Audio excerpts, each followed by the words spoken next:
පඩි 800 900ක් ඇති. දන හරි විහිළු කතාවකුත් කිව්වා. මේක ජපන් හාමුදුරුවෝ කඩම ඉන්නවා.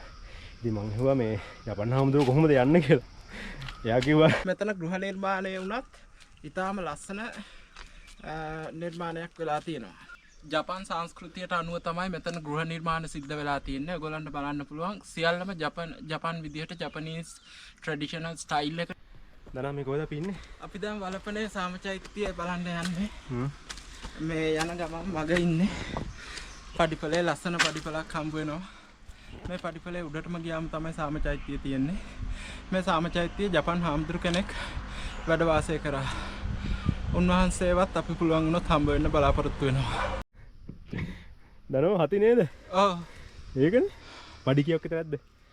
පඩි 800 900. 800 900 ඔව්. පඩි 800 900ක් ඇති. දන හරි විහිළු කතාවකුත් කිව්වා. මේක ජපන් හාමුදුරුවෝ කඩම ඉන්නවා. ඉතින් මං හිතුවා මේ ජපන් හාමුදුරුවෝ කොහොමද යන්නේ කියලා. එයා කිව්වා ජපන්නේ පුළුවන් කියලා. ඇත්ත තමයිනේ. අපිට වඩා හරි ෆිසිකලි ඒගොල්ලෝ ෆිට් නේ. ඕන කට්ටක් කනවා. ඒකට ප්‍රධාන හේතුව දන ඒගොල්ලෝ කෑම කනවා අඩුයි. කෑම කනවා. අපි දවස් දෙකෙන් කන කෑම ඒගොල්ලෝ සතියක් කනවා. සතියක් කනවා. පොඩ්ඩයි කන්නේ ගොඩක් වැඩ කරනවා. ඉතින් ඔක තමයි හේතුව. ජප්පෝ දිනු වෙන්න. ඔව්. මහන්සිය තමයි. එනට අපි හරි. අතර මිතුරුනේ මේ අර බිත්තියක් වගේ ඈ මේ. නේද නා? ඔව්. අපි දනාගේ පළවෙනි vlog එකේ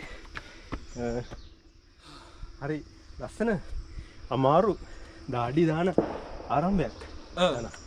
ජීවිතේ හැමදේම හොඳ තමයි. මේක කමටහනක්. හරියට මෙන්න මේ පඩිපෙළ වගේ. අර බලන්න අතන බිත්තිය වගේ. බිත්තිය වගේ. නේද? එහෙනම් යන් අපි මේ බිත්තිය කියලා හතාරින්න බෑ දනෝ. ඔව්. අපි මේ ගමන කොහොම හරි යන්න ඕනේ. ඔව්.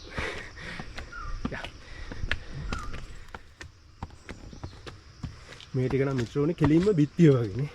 අංශක 90ට වගේ තියෙන. විශේෂයෙන් මෙන්න මේ හරියද. කෙලින්ම මේ බලන්න මේ දනා නගින විදිහ. බලන්නකො. හරි අමාරුයි. දනවා කීපාරක් මේකට ඇවිල්ලා තියෙනවා? එකපාරයි. කෙලින්ම අල්ලන් බිත්තිය වගේ නගින්නේ. තව තියෙනවනේ. හොඳයි හොඳ ආරම්භයක්.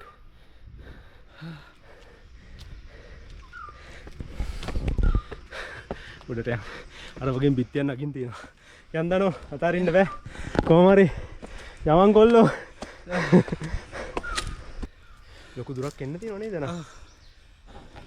මේ වගේ ලොකු පඩිපෙළ කීයක්ද? ගොඩක් දිග ගොඩක් දුර පඩිපලක් තව අපිට උඩට යන්න තියෙනවා. අර තමයි යන්න තියෙන දුර. ඉතින් අපි සාමචෛත්‍යය බලන්න යමු. මට දැන් හති වගේ. ඕන මිත්‍රෝනේ. මෙච්චර කඳුන එකලත් මටත් හරි මහන්සි. තවත් බිත්ති කැල්ලක් තියෙනවා නගිමු. මේව පඩිපෙළ නන් නෙවෙයි. ඔව් පඩි 800කට එහා පැත්තේ තියෙනවා. දනලත් ගොඩක් මහන්සි. මොකද දන ගමේ වුණාට ඇවිල්ලා තිබ්බේ එකපාරයි නේ දන. ඔව්. ඔන්න අපි සාමචෛත්‍යයට ආවා.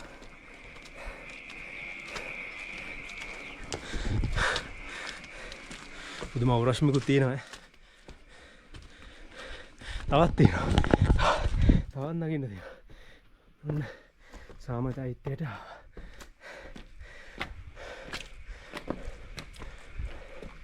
මේක හරි උසකම තියෙන්නේ නේද නා?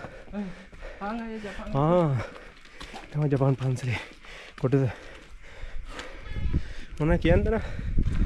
ඔන්න අපි ජපාන් හාමුදුරුවෝ ඉන්න සාමචෛත්‍යයට ආවා. ඉතින් අපි දැන් ඉන්නේ සාමචෛත්‍ය පරිසරයේ. බෑක් කරන්න කොහොමද?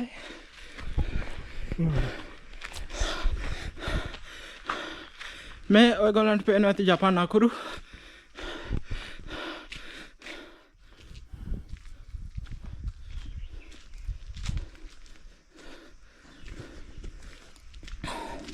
මේ තමයි ජපාන් විහාරස්ථානය. හරි. හරි අපි හාමුදුරු හම්බ වුණේද හරිම මානසික දැනම චුනේ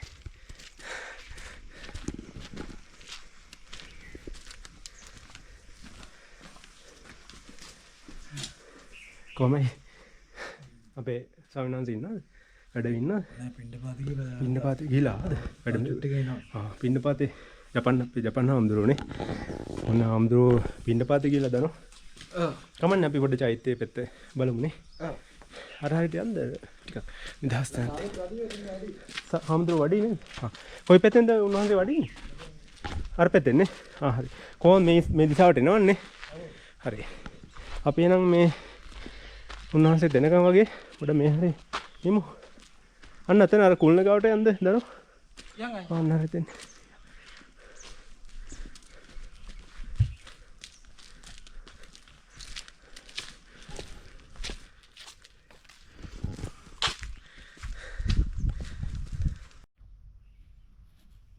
ලස්සන ජපනීස් පූසෙක් ඉන්නවා ඒ ජපනීස් පූසෙක් මහත හැටියට හිතනවා ජපන් පූසෙක් වගේ නුවරලි නුවරලි ඉපදිච්ච නුවරලි පූසෙක් හරි හුරුතලගෙනේ දනෝ අල්ලන්න බල හපයි කියලා ඔව් කවන්නේ අපි මල් පූජා ගන්නත් එපේ මේ ස්ථානය මොකද්ද දන මේ ස්ථානයේ සාමි චෛත්‍ය ප්‍රධාන චෛත්‍යන් වහන්සේ ඔව් ගාවට අපි ඇවිල්ලා ඉන්නේ ජපනීස් ට්‍රැඩිෂනල් විදියට තමයි මෙතන හදලා තියෙන්නේ ජපන් සංස්කෘතියට අනුව මෙතන තිබෙන බුදු පියාණන් වහන්සේගේ පින්තූරයට පසුපසින් තිබෙන පසුබිමේ ජපන් අකුරු තියෙනවා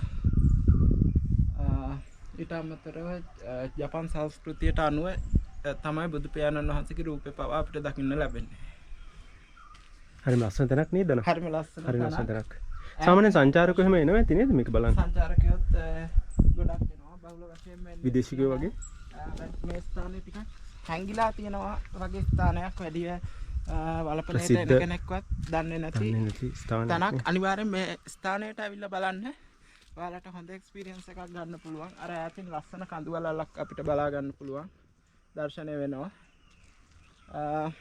මෙතන ගෘහ නිර්මාණය වුණත් ඉතාම ලස්සන නිර්මාණයක් වෙලා තියෙනවා අපිට මේ චෛත්‍ය විහාරස්ථානයේ තව සංවර්ධන කටයුතු ඉදිරියට සිද්ධ වෙනවා තවත් ලස්සනට මේ ඉදිරි කඳු අර උඩ පේන ස්ථානවල පවා ලස්සනට සංවර්ධන කටයුතු සිද්ධ කරන්න තමයි දැන් සූදානම් වෙලා තියෙන්නේ විශේෂයෙන්ම සංචාරක කටයුතු සංචාරක කටයුතු වලටත් මේක ඔව්නේ අපිට විදේශ සංචාරකයන්ටත් දනා මේක ප්‍රොමෝට් කරන්න පුළුවන් නේද ඔව් විදේශ සංචාරකයන්ටත් මේ ස්ථානයට එන්න පුළුවන් ඔව් අපි එනකට ආරාධනා කරමු නේද ආරාධනා කරමු ඉස්සර අපේ අම්මලා කියනවා මේ විහාරස්ථානයට ආපුවම හිටිය ජපන් හාමුදුරුවෝ ටොෆී වර්ග අරවා මේවා එහෙම එන අයට දෙනවලු ඒ තරම් හිත හොඳ කෙනෙක් කියලා කියනවා හැබැයි දැන් උන්වහන්සේ නෑ නේද උන්වහන්සේ මෙතන වැඩ මේක නෑ වෙනත් ජපන් ස්වාමීන් වහන්සේ නමක් එක ස්වාමීන් වහන්සේ නමක් ඉන්නේ නේද දන ඔව් එක්කෙනා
ජපන් සංස්කෘතියට අනුව තමයි මෙතන ගෘහ නිර්මාණ සිද්ධ වෙලා තියෙන්නේ. ඔයගොල්ලන්ට බලන්න පුළුවන් සියල්ලම ජපන් විදිහට ජපනීස් ට්‍රැඩිෂනල් ස්ටයිල් එකට මෙතන හදලා තියෙනවා. ඉතින් තව චුට්ට වෙලාවකින් උන්වහන්සේ පින්නපාත වැඩලා මෙතෙන්ට පන්සලට විහාරස්ථානට වඩිනවා කියලා කීවා. දනා මේක කොච්චර වසර ගානක් පරණද මේ චෛත්‍ය සාමාන්‍යයෙන් පන්සල වශයෙන් ගත්තොත් එහෙම? දැනට අවුරුදු ගණනාවක් ඒ කියන්නේ අපේ අම්මලා ඉස්කෝලේ යන කාලේ ඉඳලා ඉපැරණි නේද? පැරණි. ඒ කියන්නේ මේ චෛත්‍ය පවා මේ ජපන් හැඩයකට නිර්මාණය කරලා මේක නිකන් අර හැඩයකට ජපන් අකුරු අපිට බලා ගන්න පුළුවන්. පුළුවන් නේද? ඔව්. උඩ චෛත්‍යයේ තියෙන බුදු පිළිම වහන්සේට පසුපසින් තියෙන පසුබිමේ පවා ජපන් අකුරු ජපන් අකුරු බලා ගන්න පුළුවන්. නේද? එතකොට දැනට මේකේ ස්වාමීන් වහන්සේලා කී දෙනෙක් වැඩම ඉන්නවද? ඉස්සර එක ස්වාමින් වහන්සේ කෙනෙක් වැඩ හිටියා. උන්වහන්සේ හරි දැනට ඉන්න වෙනත් ස්වාමින් වහන්සේ කෙනෙක්ද කියලා මම තාම දන්නේ නැහැ නේ. හැබැයි මේකෙන් ස්වාමීන් වහන්සේලා පින්ඩපාත වඩිනවා නේද? ඔව්. ඊට අමතරව විකාල භෝජනට කලින් කෑම බීම එහෙම ගෙනත් දෙනවද? ගමේ දාන වශයෙන් ගෙනත් දෙනවද? සමහර විට දාන ගෙනත් දෙනවා ඇති. සමහර වෙලාවල් වලට දාන පින්ඩපාතේ දානෙට ආරාධනා කරනවා.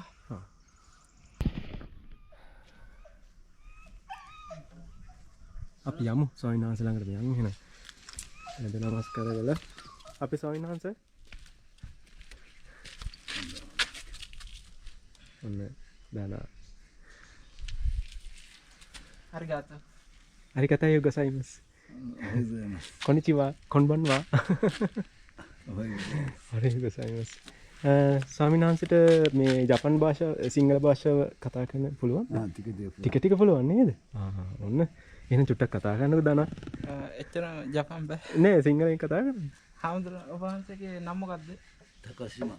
තකසිමා. ලස්සනයි නම. තකසිමා. ජපානයේ ගම කොහෙද? තෝ කුමාමොතෝ. කුමාමොතෝ. දන්නවද? දන්නවා. ඈ? අහලා තියෙනවා. ස්වාමීන් වහන්සේ මේ පන්සලේ පඩිපෙළ කීයක් විතර තියෙනවද? 390ක්.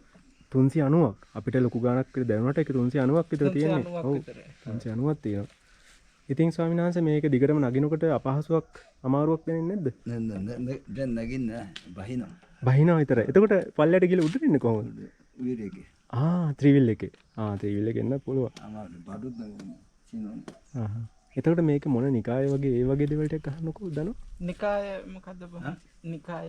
අපේ ජපන් නිප්පොන් ධර්මයේ හොදි කියන්නේ මේ නිච්චේ නිකාය කොටසක්. ඒ කියන්නේ ස්වාමීන් වහන්සේ මහායාන ධර්මයේද? මහායාන නේද? ඒ කියන්නේ ස්වාමීන් වහන්සේ මහායාන ධර්මයෙන් කියන්නේ හැමෝටම බුද්ධත්වයට පත් වෙන්න පුළුවන් කියන්නේ බුදු වෙන්න පුළුවන් කියන එක නේද? ඒ කියන්නේ අපි හැමෝම තුල බුද්ධත්වයේ තියෙනවා. හැමෝටම. පොඩ්ඩක් මුණ ඒ ගමන්න. ජපාන් මුණ බලන්න නැසක්. ජපන් මුණ බලන්න ආසයිද ස්වාමීන් වහන්සේ? ඕන් අපේ ඔන්න අපේ ජපාන්